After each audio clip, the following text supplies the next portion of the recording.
They locked me in with 7 S-Class monsters the moment my livestream hit 230,000 viewers. My backend revenue had just surged past $1.2 million in seconds. The system countdown showed only 19 seconds left before total shutdown. On camera, I was bleeding, struggling to stay alive for the audience. Off camera, they were clapping, celebrating the rising engagement metrics. When I died, they still urged me to hold on 10 seconds longer. Then I opened my eyes again, back at the company launch event. My name is Ava Carter, living in a Chicago suburban house. I was the only player who had cleared every dungeon scenario. 3 years ago, I signed my first dungeon testing contract. My first payout was just $5,000 for risking everything. Later, they started calculating how much profit I could generate. My mother Linda quit her job to manage my earnings and points. My father Mark handled investors and external business negotiations. My sister Emily became the face, the experience host, the attraction. They turned Deadly Dungeons into a profitable entertainment business model.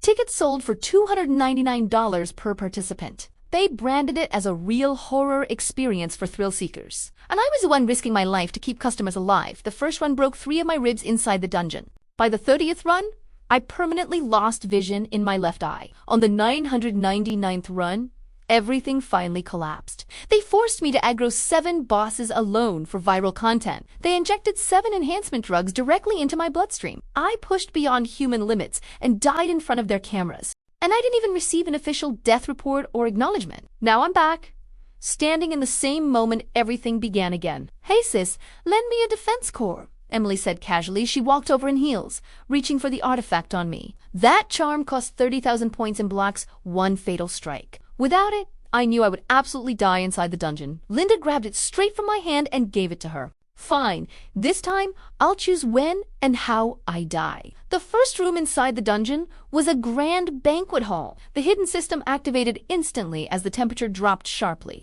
Blood spread across the floor as their laughter froze abruptly. She actually died? Someone whispered in disbelief. For the first time, they realized everything would collapse without me. I opened my eyes, pretending I had completely lost my memory. Where am I? What is this place? I asked blankly. Their expressions changed instantly, confusion mixed with growing fear.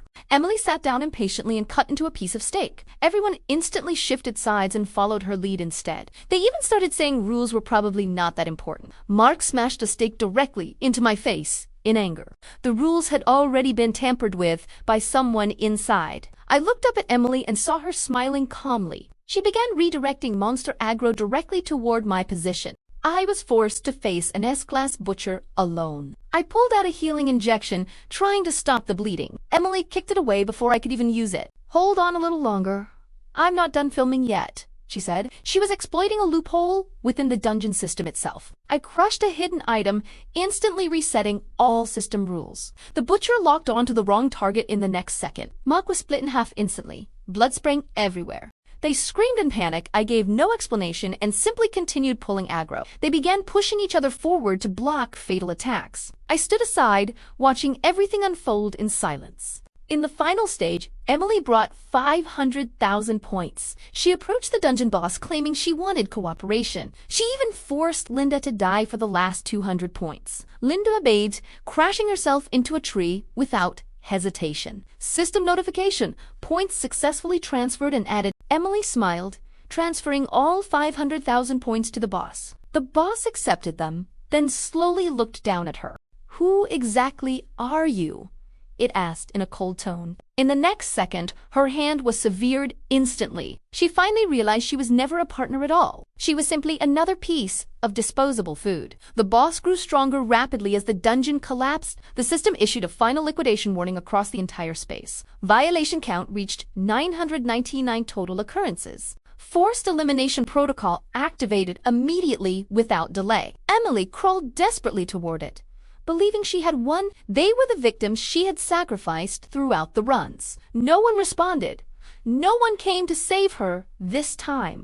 I walked out of the dungeon into bright sunlight. The company's assets were frozen, completely collapsing overnight. Family is not defined by blood, but by chosen loyalty.